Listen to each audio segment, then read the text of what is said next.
Hi, you guys. My name is Susie Beers. I am a doula, and I just wanted to share what I've learned from the C-section deliveries that I had last year in 2022. I've been a doula about 3 years, and I feel like every year I learn so much and have so many new takeaways. I also am very human and make mistakes, and I'm continually learning. So I know a lot of the moms I talk to have a goal of avoiding surgery. A lot of other doulas I work with are also trying to work through why do we continue to see such high C-section rates. And so I just wanted to share some of my observations from what I saw from my clients. I hope this helps. As we get started and dive into this, please be kind. I am not perfect. I would love to hear your thoughts and see if your experiences line up with mine. And please remember that every single one of these experiences is a real person, and often a real person that experienced huge amounts of change, fear, trauma. And as I've gone through that with them, learning to cope with that over and over again myself. So today we are going to go through the common reasons I saw C-sections in the last year, and if there's any changes we can do to try to prevent future C-sections when it's possible. All right, so lesson number 1. The first thing that I learned this year is when I came into doula work, I came as a mom who had a C-section with her first birth and a vaginal birth with the second one. And I've always had a passion for helping moms avoid surgical births. I know sometimes it's the best option, but this year I really learned that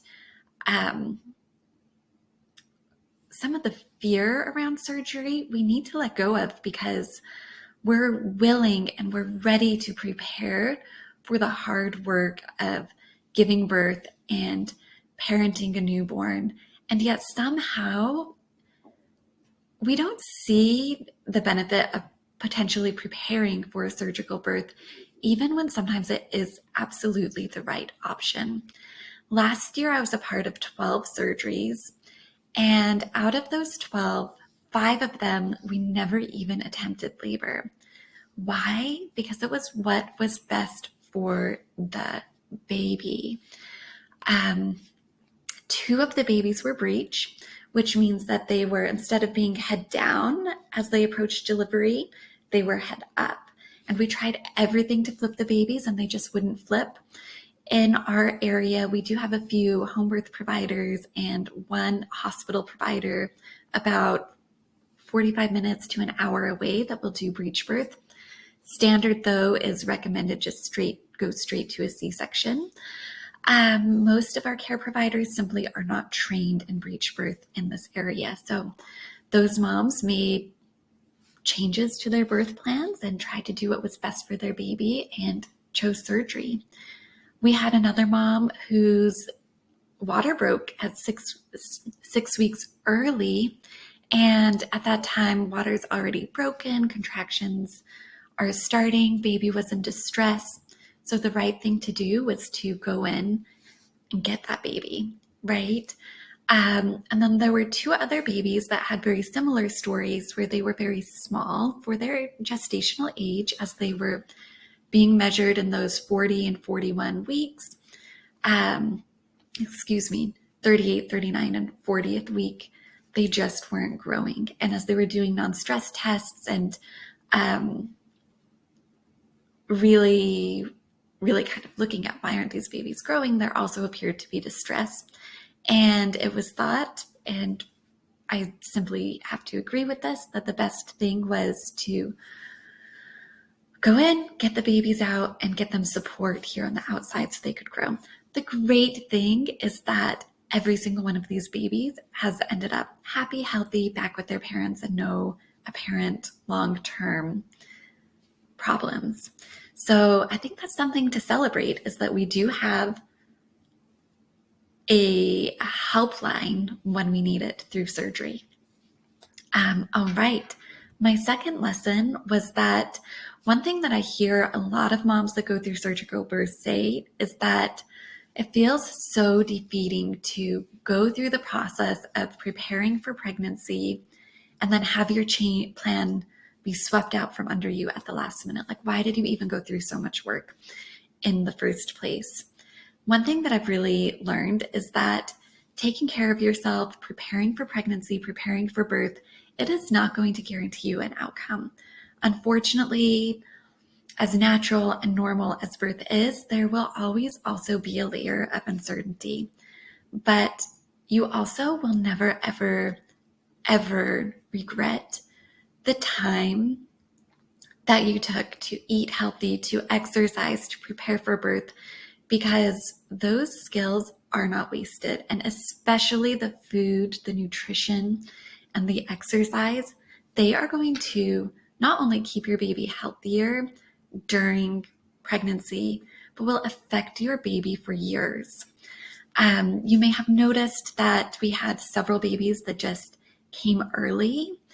There's a really great study on prematurity that found that a high protein diet, whole food, high protein diet within the study brought the prematurity rate down from 12%, which was the population average before they tested this intervention, all the way down to 2%.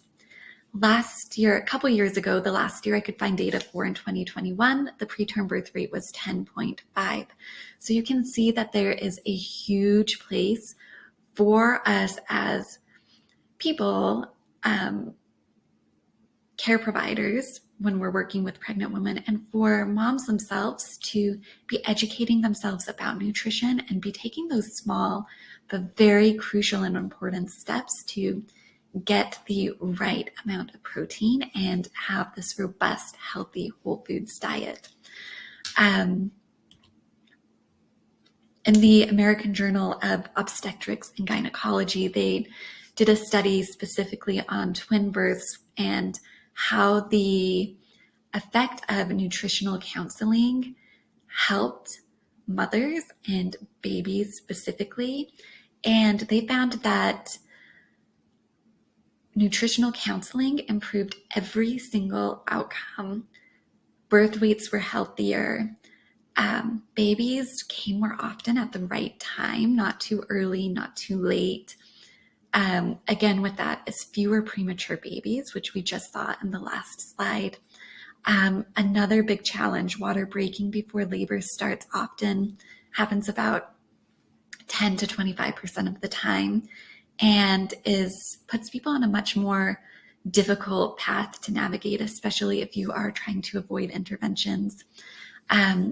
And reductions in complications such as preeclampsia and gestational diabetes, which are typically manageable, but also give you just a more complex road to navigate as you're moving through birth. And the coolest thing about nutrition is that when they checked these babies that parents had some counseling on nutrition, that 3 years later, they were still seeing improved health, improved cognition, so many positive changes in these babies 3 years later. So if you prepare for birth and things still get swept out from under you, know that your effort was not wasted, that maybe you didn't get the birth you wanted, but you made a difference and you are making a difference in the health of your baby's life now and to come. Similarly, exercise has a very similar positive effect. This is from the American College of Obstetrics and Gynecology. When moms exercise during pregnancy, assuming that they haven't been told specifically by their doctor not to, again, reductions in preeclampsia and gestational diabetes, which are currently 1 in 25 and 1 in 2010. So you can see these are very common risks and complications in pregnancy. More comfort and less back pain, faster deliveries, fewer surgical births, and reduced postpartum anxiety and depression. I'm not really sure why my picture for postpartum anxiety didn't pull up. I kind of want to just put my picture there because I struggled with both of those, especially after the birth of my first child. And exercise became my lifeline and my support to get out of it as well. So just again, a reminder that exercise makes a difference. Maybe it doesn't guarantee that you don't have a surgical delivery, but you will heal better. You will have more balanced mood as your body is coming back, regulating its hormones, which takes some time. And you are less likely to have that surgical birth, even if it's not a guarantee. All right. So one of the questions that I was asked when I asked on Instagram, what do you want me to go over and what questions do you have, is how often are interventions really necessary? And I think that's a really valid question because a lot of births begin with induction now. And they just start as a very medicalized event. Sometimes that's right, sometimes it's not. There's always a judgment call. So to give you just some data as to back up where my viewpoints come from, is that 5 out of 7 of my surgical births began with an induction. A lot of these inductions were simple, were simply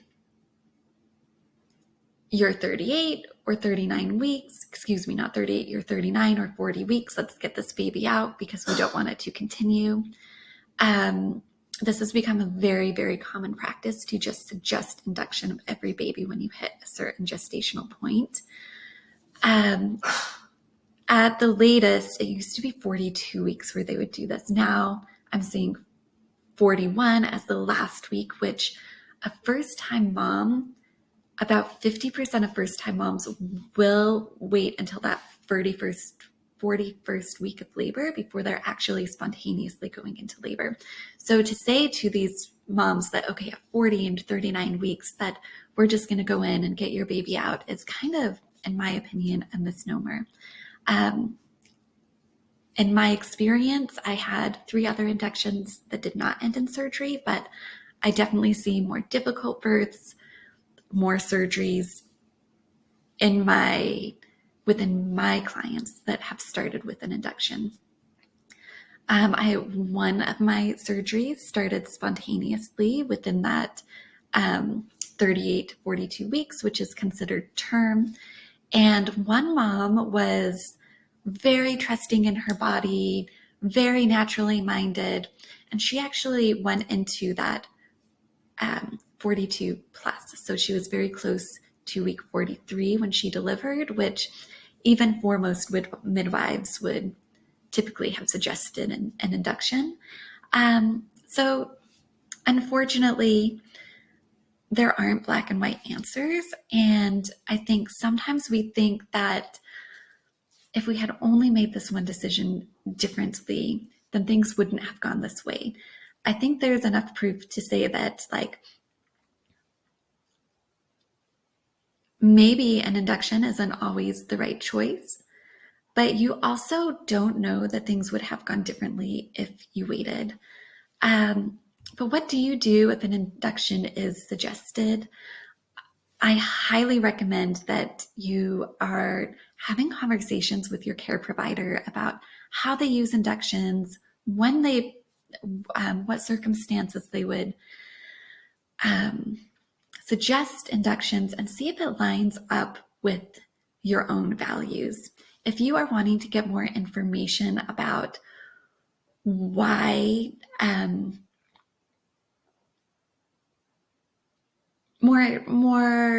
if you want to do a little bit of research on induction so that you can have an educated conversation, I highly recommend reading the ARRIVE study, which is the study that most providers are using to back up inductions, routine inductions early at 39 weeks, sometimes 40 weeks. And also some criticisms of it. I will link those down below so that you can find that very easily. And think about what your values are and how comfortable you are with what, in my experience, definitely is an increased risk of a surgical birth if you're starting with an induction. Doesn't always mean it's the wrong thing to go with an induction, but I do think that maybe we need a little bit more prudence and education and support in these births. All right. Lesson number 4 is that pushing too soon can interfere with baby's ability to quote unquote fit through the pelvis. 6 of these births that ended up in surgery that began with, we attempted labor, right? We wanted the vaginal birth. Baby was healthy at the start. And by the end, we're going into surgery.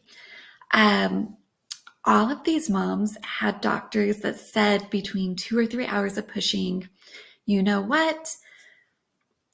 All the situations were a little bit different, but the conversations were pretty similar, where doctors said at these earlier time marks, especially for first-time moms, baby hasn't moved as much as we would expect, and baby's not going to fit, and it's time for surgery. Now, these have been presented in different ways, a lot of them removing any chance for conversation, any choice of a parent to make another decision, right? Because if your doctor is telling you, you might need surgery, I don't think you can do this, and you've been through this long journey, you are at such a vulnerable moment, so vulnerable that you're already doubting yourself. You're already wondering, can you do it? And someone with authority is coming in and telling you, if you continue with this plan, even though your baby is fine now, they might not be. So let's go do the surgery now because I don't think you can do it. This is a very triggering situation for me, in the sense that personally, the baby that I had that I delivered vaginally, not via surgery, was 10 pounds. And I pushed for a good solid 4 hours. And had I had a different care provider, I would have had another surgical birth at the end of a long labor. This is why choosing your provider is so important, and having really productive conversations with them is super important.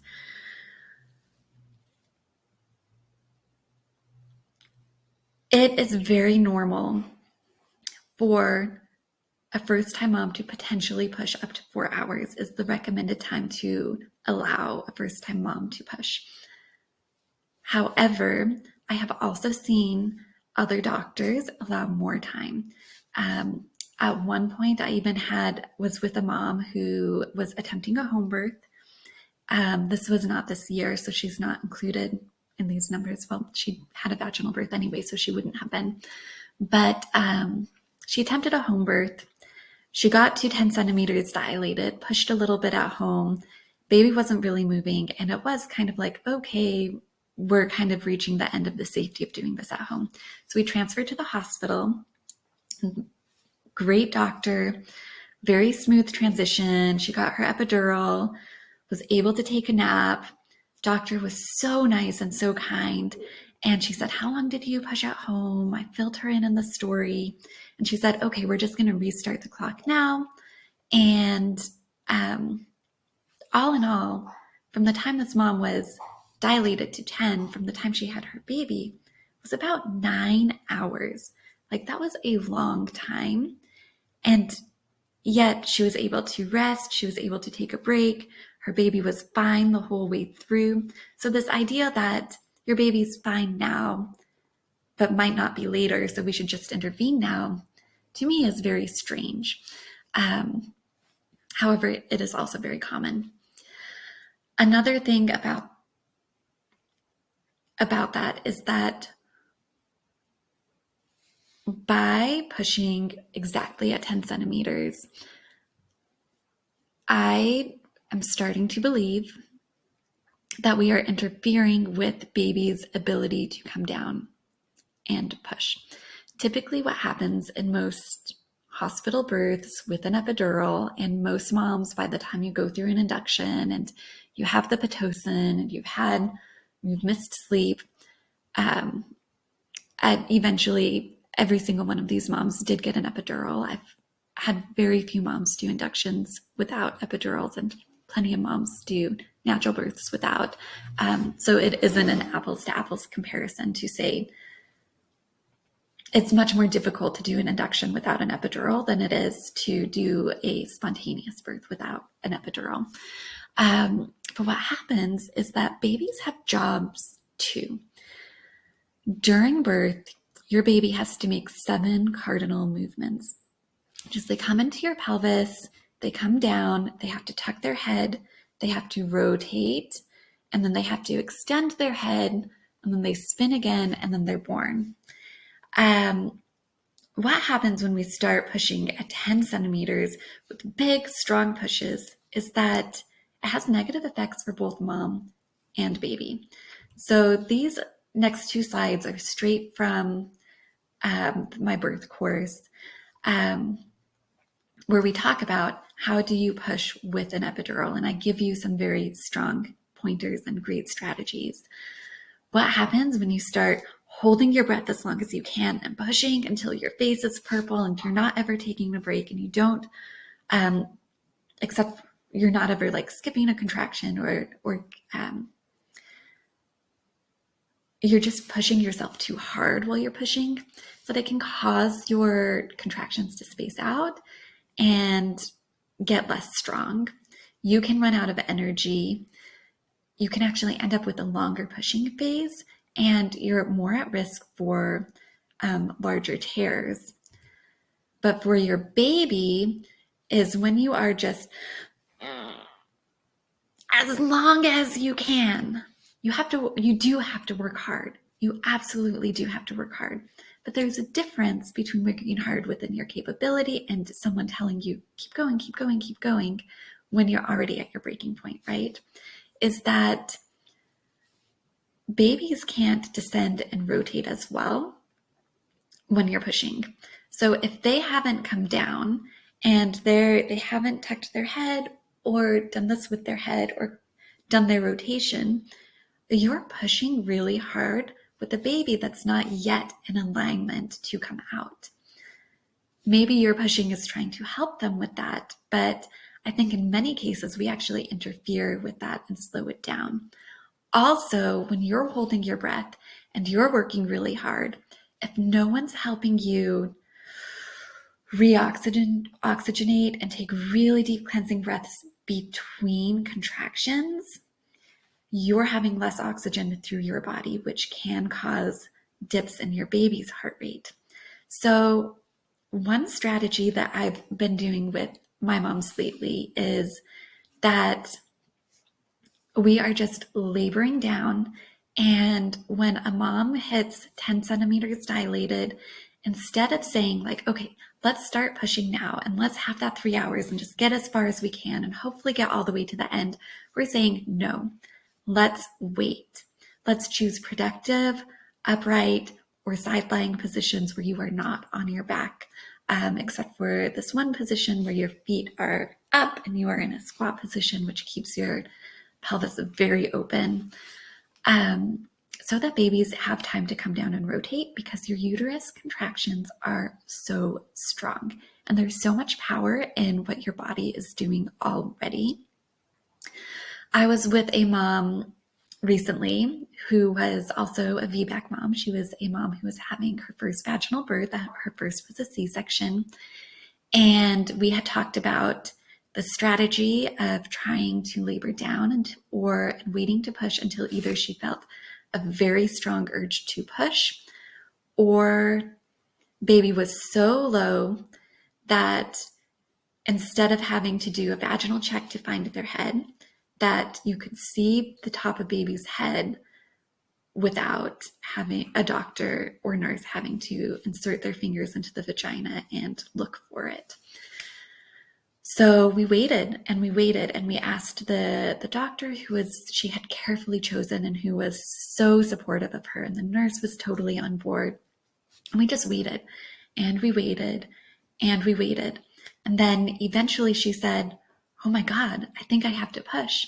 And there was baby. If this was the vaginal opening, there was baby's head, and she pushed for 15 minutes and ta-da, her baby was born.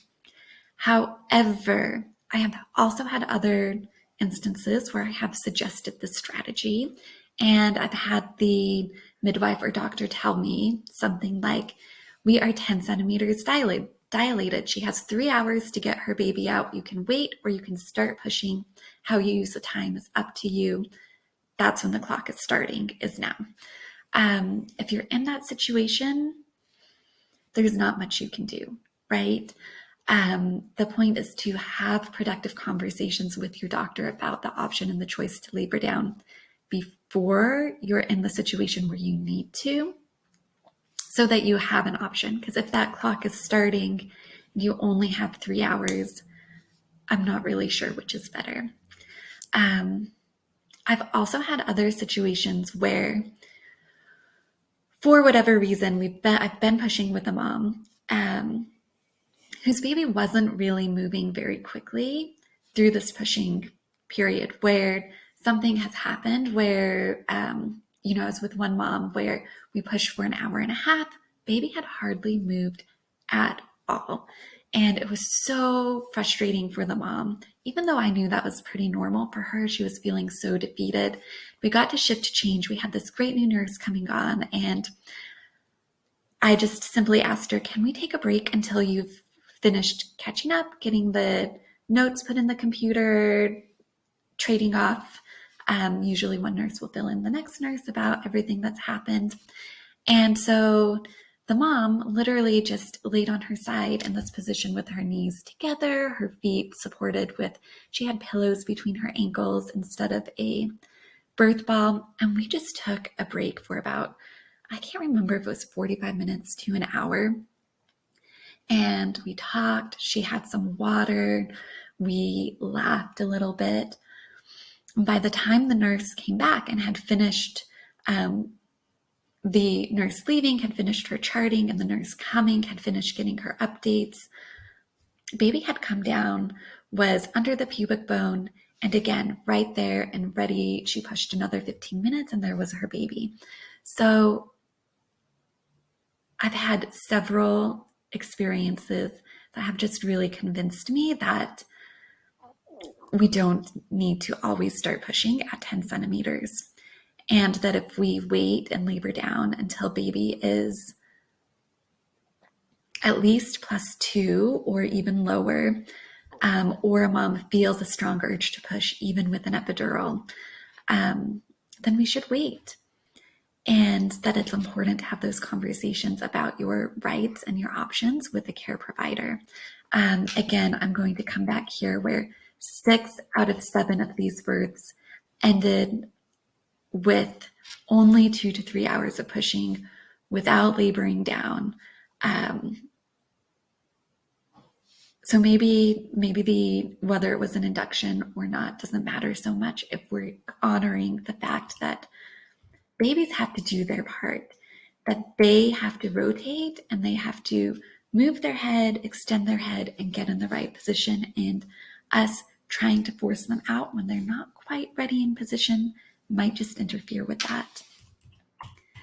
Lesson number 5 about surgical births is that, sometimes you do end up in surgery, and I hope that that is not the story of any moms listening to this. Sometimes it's because life took away your options and it's the safest thing for your baby. Sometimes it's because of a medical system that is not always supportive and not always patient for moms. Sometimes it's because it's a holiday and there's not really care. And sometimes it's because there's 3 operatings available, 2 are full, there's 1, and there's 4 babies that they're worried about. And they're thinking, let's get them in now so that we're not ever at a point where there's a crisis.